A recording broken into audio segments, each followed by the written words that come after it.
คว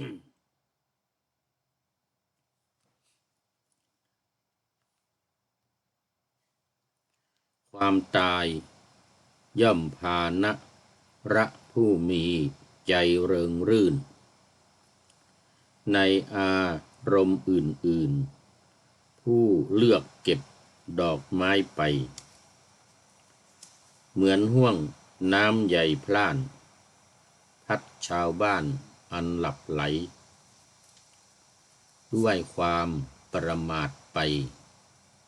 สู่สาครฉะนั้นแลขอถวายความนอบน้อมแด่พระรัตนตรัยมีพระพุทธเจ้าเป็นต้นขอถวายความเคารพพระมหาเถระพระเถรานุเถระเจ้าคณะพระสังฆาธิการทั่วโลกมีพระเดชพระคุณพระธรรมเสนาบดีรองเจ้าคณะภาค7วัดพระธาตุดอยสุเทพเป็นต้นและขออำนวยพรแด่ท่านผู้ฟังท่านผู้ชมสาธุชนพุทธบริษัททั้งหลายอันนี้รายการธรรมทัศน์ของวัดพระธาตุดอยสุเทพออกอากาศทางสถานีวิทยุวปท2จังหวัดเชียงใหม่มีร้อยเอกจำนงปัญญาวัฒโนเป็นหัวหน้าสถานีและอัตมภาพพระครูปริยัติยานุศาสตร์เป็นผู้บรรยายเป็นประจำทุกวันตั้งแต่เวลา7:30 นาทีไปจนถึง8 นาฬิกาวันนี้ก็มาไลฟ์สดทางเฟซสวัยเทพบุญจากวัดพระธาตุดอยสุเทพเยอรมนีวันนี้ก็ไปในเมืองมาก็เลย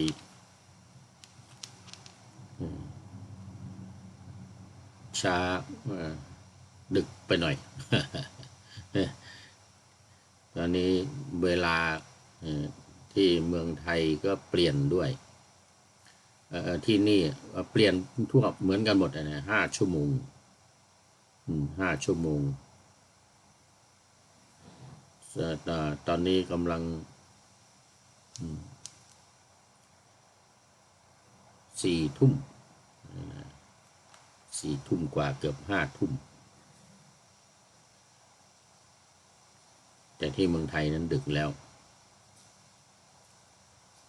เดี๋ยวว่าผิดไป ที่นี่กำลัง6 โมงเย็น 6 โมงเย็น6 โมงครึ่ง6 โมง 33 นาทีแต่ที่เมืองไทยนั้นน่าจะเป็น5 ทุ่มครึ่งแล้วก็วันนี้รายการธรรมทัศน์ของเราก็มาถึงตอนที่พระพุทธองค์เสด็จไปประทับนั่งอยู่ใต้ต้นไม้ที่ไม่มีใบเขาเรียกว่าต้นไม้มีแต่กิ่งก้านสาขามีร่มปรุโปร่งเหมือนกันนะ โล่งเสร็จแล้วก็มีต้นไม้อีกต้นหนึ่งถัดไปมีใบหนาทึบเขียวหนาทึบเลยมีร่มเงาเย็นสบายแต่ที่พระพุทธเจ้าเสด็จประทับอยู่ใต้ต้นไม้ที่ปรุโปร่งนี้จะมีเหตุผลยังไงเมื่อวานนี้เรามาถึงตอนนี้แล้วก็พระขออภัย ระเจ้าพระเจ้าวิทูลภะซึ่งได้ขึ้นครองราชย์ใหม่ๆเนี่ยขึ้นครองราชย์ใหม่ๆเป็นมหากษัตริย์เจ้าเมืองพาราสาวัตถีแคว้นมคธเป็นเมืองหลวงของแคว้นมคธแทนพระเจ้าประสิทธิโกศลซึ่งได้รับการสถาปนาขึ้นเพราะว่าทีฆการยนะซึ่งเป็นหลานของพันธุรเสนาบดีก็มีความแค้นที่พันธุรเสนาบดีผู้เป็นลุงนะก็เป็นพระเจ้าอาเป็นพระเจ้าอาถูกพระเจ้าเปรตที่โกศลสั่งฆ่าพร้อมกับลูกชาย32 คนก็เลยพอได้โอกาสพระเจ้าเปรตที่โกศลก็ไปเฝ้าพระพุทธเจ้าแล้วก็มอบเครื่องประดับกกุฏทภัณฑ์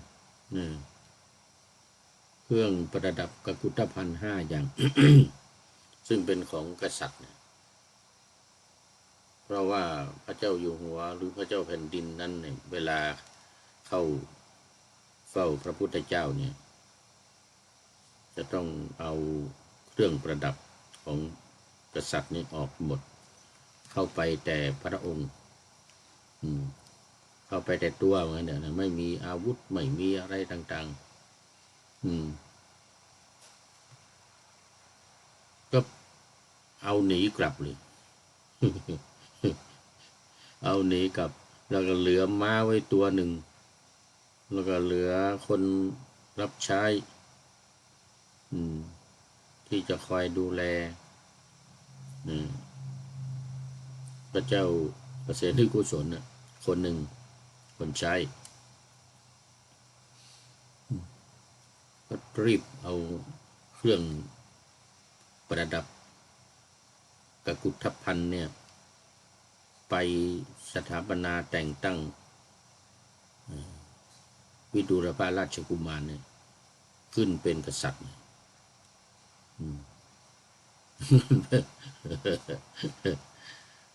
พระเจ้าเปรตที่โกศลก็เลยโน่นไปราชคฤห์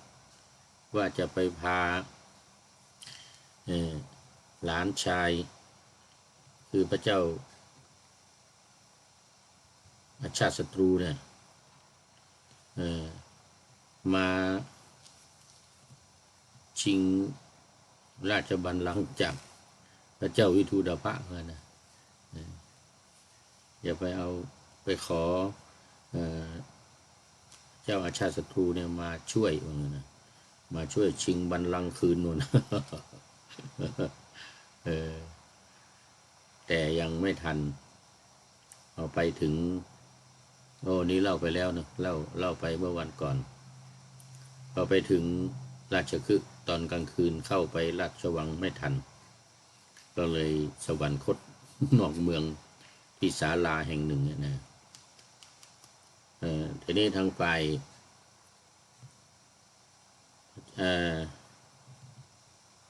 เจ้าวิทูลภะพระเจ้าวิทูลภะพอได้รับสถาปนาขึ้นเป็นมหากษัตริย์ก็มาระลึกได้ถึงความแค้นที่ตัวเองเนี่ยได้ถูกเหยียบย่ำลูกคมมานะ ตอนที่ไปเยี่ยมพระเจ้าตาเนี่ยไปเยี่ยมพระเจ้าตาพระเจ้ายายที่ เมืองกบิลพัสดุที่ถูกคนในเมืองคนใช้ให้คนใช้เอาน้ำนมมาล้างที่นั่งของตัวเองนะเพราะว่าแล้วก็ด่าด้วยว่าเป็นลูกของนางทาสีนะเป็นลูกนางทาสีเป็นลูกของกษัตริย์เหมือนกันนะเป็นลูกของเจ้ามหานามะแต่ว่าไม่ใช่ลูกกับเจ้าหญิงคนใดคนหนึ่งที่เป็นเชื้อพระวงศ์เชื้อกษัตริย์แต่เป็นลูกของนางทาสี ก็เลยแค้นใจนึกขึ้นมาได้ก็ยกกองทัพไปพอไปถึงใกล้จะถึงเมืองกบิลพัสก็ไปพบพระพุทธเจ้าก่อนพระพุทธเจ้ากำลังนั่งอยู่ใต้ต้นไม้ที่ปลุกโปร่งอย่างว่านะต้นไม้ไม่มีใบนะมีแต่กิ่งแต่ก้านเป็นหน้าร้อนด้วยตอนนั้นแดดก็ร้อนเจ้าวิทูตภะพอไปถึงก็ทอดพระเนตรเห็นพระพุทธเจ้าประทับนั่งอยู่ใต้ต้นไม้ที่ใบปลุกโปร่งนั่นก็รีบเข้าไปเฝ้าพระพุทธเจ้ากราบทูลพระพุทธเจ้าถามพระพุทธเจ้าว่าทำไมพระองค์มาประทับนั่งอยู่ใต้ต้นไม้ที่ไม่มีใบร้อนก็ร้อนนี่มันฤดูร้อนขอนิมนต์ไปนั่งต้นโน้นข้าพระองค์ผ่านมาเมื่อกี้นี่ว่าต้นไม้ใบหนาทึบมีร่มเงาเย็นสบายพระพุทธองค์ก็ตรัสตอบว่าไม่เป็นไรมหาบพิตรเหมือนกันร่มไม่สำคัญหรอกแต่ร่มเงาของญาติเย็นกว่าเหมือนกันร่มเงาของญาติพี่น้องนะญาติพ่อแม่พี่น้องปู่ย่าตายายนะร่มเงาของญาตินะเย็นกว่านะเข้าใจพระเจ้าวิทูตภะเข้าใจทันทีเลยเข้าใจคือเข้าใจว่าไอ้ที่เราจะไปฆ่าพระเจ้าสักยะทั้งหลายเนี่ยที่เราแค้นเนี่ยที่จะไปฆ่าเจ้าสักยะทั้งหลายนั้นมันเป็นพระญาติของพระพุทธเจ้าถ้าเราไปฆ่าหมดไปฆ่าญาติของพระพุทธเจ้าก็พระพุทธเจ้าก็จะไม่มีญาติจะตายพระญาติของพระพุทธเจ้าเนี่ยนะก็จะตายหมดก็ไม่มีร่มเงาลักษณะเนี้ยนะก็ไม่มีร่มเงาก็เสด็จกลับเลยเข้าใจว่าพระพุทธเจ้าไปช่วยญาติไปสงเคราะห์ญาติไม่ให้เราไปฆ่าพระเจ้าวิทูตภะเนี่ยเข้าใจทันทีก็เสด็จกลับมาเมืองสาวัตถีพระพุทธองค์ก็ทรงทราบว่าพระเจ้าวิทูตภะกลับเสด็จกลับแล้วก็กลับมาเชตวันสาวัตถีเหมือนกันเหาะมาทางอากาศมาถึงวัดเชตวันก่อนพระเจ้าวิทูตภะวิทูตภะพร้อมด้วยกองทัพนะไปกันด้วยพร้อมกับเสนาอมาตย์พร้อมด้วยทหารจาตุลงคะเขาเรียกว่าอะไรเขาเรียกจาตุลงอะไรสักอย่างนึงเสนาบดีนะนี่มีชื่อเรียกนะจาตุลงคือ4ไปด้วยกองทัพทั้ง4คือกองทัพช้างกองทัพม้ากองทัพช้างกองทัพม้าแล้วก็รถแล้วก็คนเดินเท้า4อย่างนี่นะยกทัพไปใหญ่เลยเพราะว่าจะต้องไปตีเมืองต้องไปฆ่าสักยะซึ่งเป็นหัวเมืองถ้าไปน้อยก็จะสู้ไม่ได้ไงไปน้อยก็สู้ไม่ได้ มันเป็นเมืองเล็กก็จริงอ่ะเขาก็ต้องมีทหารเขาก็ต้องมีคนกองทัพอยู่ในเมืองก็ยกกองทัพใหญ่ไปเลยก็ช้าโอ้จากสาวัตถีไปกุสินาราเนี่ยนะเดี๋ยวไม่ใช่กบิลพัสเนี่ยนะ380กิโลเมตรปัจจุบันนี่นะปัจจุบันเนี่ย380กิโลเมตรจากสาวัตถีไปเมืองกบิลพัสเนี่ยก็ตีเป็น400นะตีเป็น400กิโลเมตรเลยทีเดียวตีเป็น400เพราะว่ามันถนนหนทางมันไม่ดีเหมือนปัจจุบันเนี่ยไม่มีทางรถวิ่งปรึดเหมือนปัจจุบันต้องเดินเท้าไปกับจตุรงคเสนาเนี่ยจตุรงคเสนาไปกับจตุรงคเสนาเนี่ยทั้ง4เนี่ยทั้งช้างทั้งม้าทั้งรถทั้งคนเดินเนี่ยมันก็ช้าเนี่ยแรมร้อนมาแต่ใส่400กิโลเมตรเนี่ยคิดดู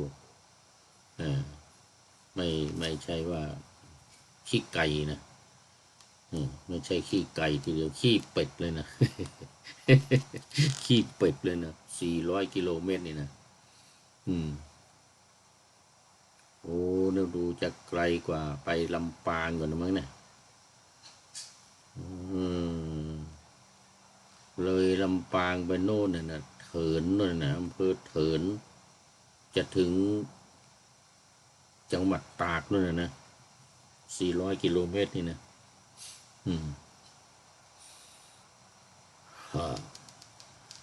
ทีนี้ก็กว่าจะกลับมาถึงผมก็ใช้เวลานานมาถึงพอมาถึงเมืองสาวัตถีเนี่ยอยู่มาถึงแล้วก็ไปพอมาถึงก็ไปวัดเนี่ยไปวัดเชตวันไปถึงก็เจอพุทธเจ้าพบพระพุทธเจ้าแล้วพระพุทธเจ้าเมื่อวันก่อนอยู่นู่นตอนนี้มาที่นี่แล้วเลยนะมาไวจังเลยนะจริงพระพุทธเจ้าไปลัดมือเดียวนะเหาะไปทางอากาศไม่ถึง5 นาทีเหมือนพระโมคคัลลานะจากสาวัตถีเหมือนกันน่ะไปเอาต้นโพที่พุทธคยา5 นาทีทั้งไปทั้งกลับนะไป2 นาทีครึ่งขากลับอีก2 นาทีครึ่งประมาณ5 นาทีทีนี้พระพุทธเจ้านี่ยังไม่ถึง5 นาทีนั่นน่ะจาก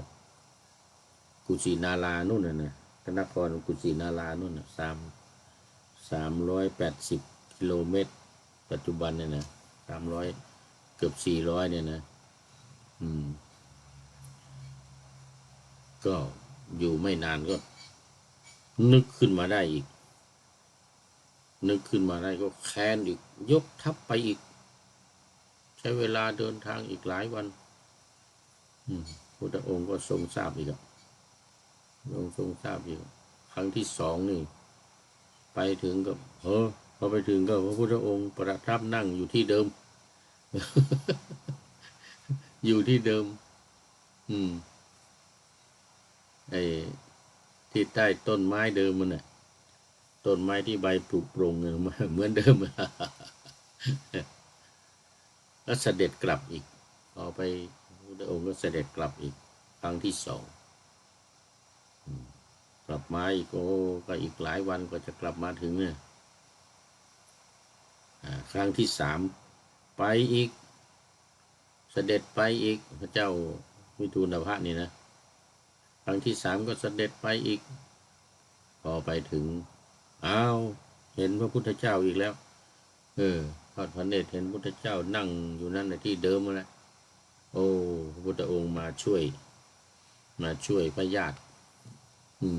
มาช่วยพญาติไม่ให้เราไปฆ่าพญาติกลับอีกแล้วกลับอีกเสด็จกลับจาก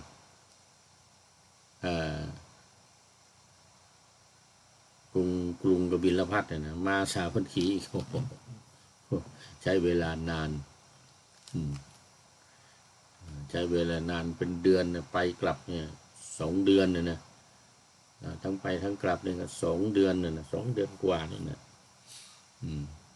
ครั้งที่4กลับมาแล้วก็มานึกได้อีกก็แค้นอีกครั้งที่4เสด็จไปอีกยกกองทัพจตุรงคเสนานี่แหละไปอีกเจ้าวิทูลพระนี่นะ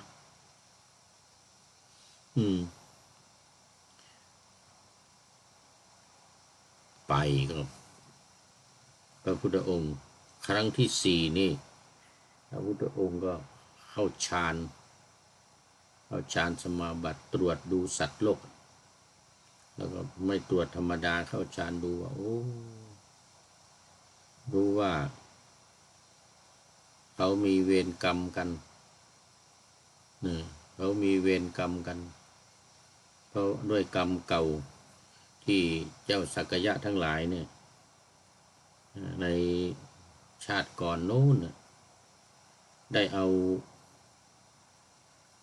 ยาพิษเนี่ยนะใส่น้ำเอายาพิษใส่น้ำเนี่ยแล้ว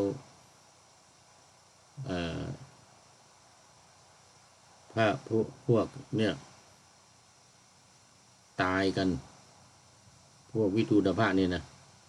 พวกวิทูตภะพร้อมกับทหารนี่นะโดนยาพิษนี่นะตายกันเป็นจำนวนมากหมู่สักยะทั้งหลายเนี่ยนะทำแต่มันชาติก่อนโน้ในอดีตแล้วนะในอดีตแล้วมันไม่ได้แล้วเราก็ไปช่วยแล้ว3 ครั้งยาติสงเคราะห์เนี่ยนะ3 ครั้งแล้วครั้งที่4นี่ก็ต้องปล่อยตามกรรมแล้วเหมือนกันนะเพราะเขามีกรรมมีเวรมีกรรมต่อกันมาจะต้องได้มาฆ่ากัน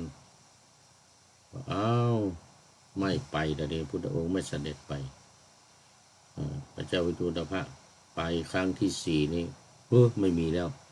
ไม่มีพระพุทธเจ้าแล้วพระพุทธเจ้าไม่ไปนั่งใต้ต้นไม้ที่ไม่มีใบนั่นนะไปถึงก็รีบมองดูไม่เห็นไม่มีแล้วไม่มีก็ยกกองทัพเข้าเมืองเลยทีนี้เข้าเมืองกบิลพัสไปถึงก็สั่งทหาร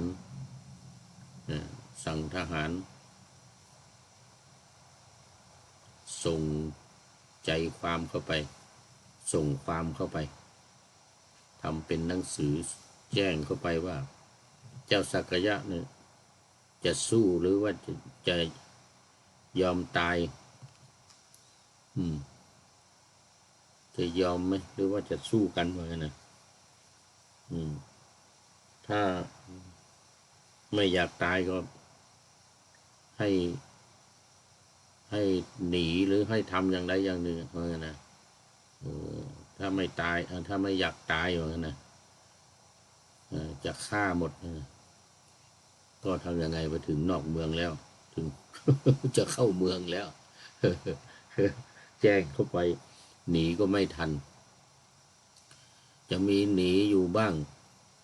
ที่ไม่ได้ทำกรรมนะที่ไม่ได้ทำกรรมที่ไม่ได้ร่วมทำกรรมนะหนีอยู่ส่วนหนึ่งแต่ส่วนหนึ่งที่เคยได้ทำกรรมกันมาเนี่ยไม่หนีแล้วก็มีอีกส่วนหนึ่งหาวิธีเพราะว่าเจ้าวิทูตภะนี่สั่งฆ่าหมด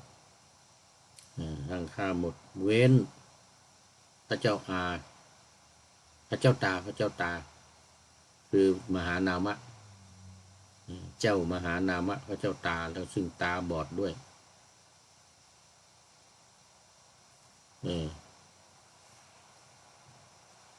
ไม่ใช่ อันนั้นมหาลิมหาลิมหานามเป็นพี่น้องกันนั่นแหละมหาลิที่ตาบอดนะส่วนคนอื่นๆให้ฆ่าหมดเหมือนกันเว้นคนเดียว เว้นพระเจ้าตาคนเดียวพระเจ้ายายด้วย พระเจ้ายายซึ่งเป็นแม่ของนางทาสีทาสีที่ว่าเป็นแม่ของพระนางวาสภคัตติยาที่เป็นพระราชมารดาของตัวเองเนี่ยเป็นทาสีนั่นน่ะแต่ว่ามันไม่อยู่ไม่มีแล้วไม่มีแล้ว ตายไปแล้วก็เหลือแต่พระเจ้าตาพระเจ้ายายนั้นตายไปแล้วเหลือแต่พระเจ้าตาคือเจ้ามหานามะเขายกเว้นคนหนึ่งไว้เนี่ยไม่ให้ฆ่าแต่ให้จับเป็นให้จับเป็นจะเอามาอุปถัมภ์อุปถากจะเอามาอยู่ด้วยที่เมืองสาวัตถีนี่นอกนั้นฆ่าหมดก็เป็นว่ามีอีกพวกหนึ่งเอาหญ้ามาคาบไว้เอาหญ้าเนี่ยนะหญ้าคาหญ้าอะไรเนี่ยมาคาบไว้แล้วบางคนเอาไม้อ้อมาคาบไว้อันนี้ก็เป็นพวกที่ไม่มีกรรมไม่ได้ทำกรรมร่วมกันกับเจ้าสักยะทั้งหลายอันนี้ก็เขาไปถึงก็เขาก็ถามใครเป็นเจ้าสักยะฆ่าหมดไปถามนั่นก็คาบหญ้าอยู่มันก็บอกว่าใครว่าผมเนี่ยไม่ใช่สักยะเหมือนนะนี่หญ้าเหมือนนะชี้คาบไว้แล้วก็ชี้มานี่ชี้มาที่หญ้านี่นะนั่นแสดงว่าไม่ใช่เชื้อสายหรือว่าพระเจ้าสักยะไม่ใช่เจ้าสักยะทั้งหลายชี้มาที่หญ้านี่หญ้าว่างั้นไม่ใช่สักยะมันความหมายไหมนะมูไม้อ้อมูไม้อ้อมาคาบก็เหมือนกันนี่ก็ชี้มาที่ไม้อ้อนี่ไม่ใช่เจ้าสักยะนะแต่เนี่ยเป็นไม้อ้อนี่นะก็เว้นก็รอดตายไปไม่ถูกฆ่าไม่ถูกฆ่าแต่เด็กเล็กๆน้อยๆนะที่เป็นเจ้าเชื้อสักยะนะฆ่าหมดเด็กที่กำลังดื่มนมก็ฆ่าเหมือนกันนะ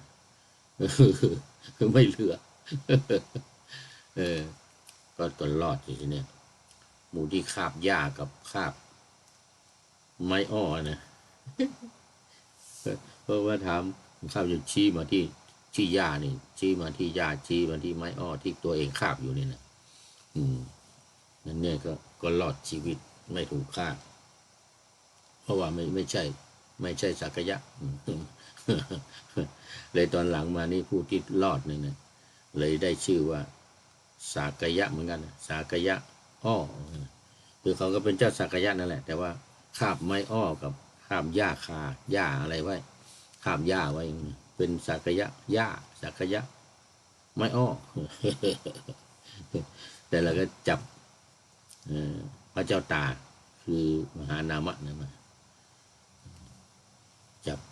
มาก็จะเอาไปเลี้ยงจะเอาไปดูแลเมืองกบิลและเมืองสาวัตถีนู่นก็ว่าเป็นพระเจ้าตาแต่พอไปถึงระหว่างทางขากลับนะฆ่าตรงนั้นเสร็จเรียบร้อยหมดแล้วก็พาพระเจ้าตากลับจับเป็นเสร็จแล้วก็มาถึงเวลารับประทานอาหารพระเจ้าตาเนี่ยมหานามะนี่ก็รู้ว่าโอ้เขาถือกันมากนะเชื้อนายนี่นะรู้ว่าหลานของตัวเองเนี่ยเจ้าวิทูตภะเนี่ยไม่ใช่เป็นลูกนางทาสีไม่อยากจะกิน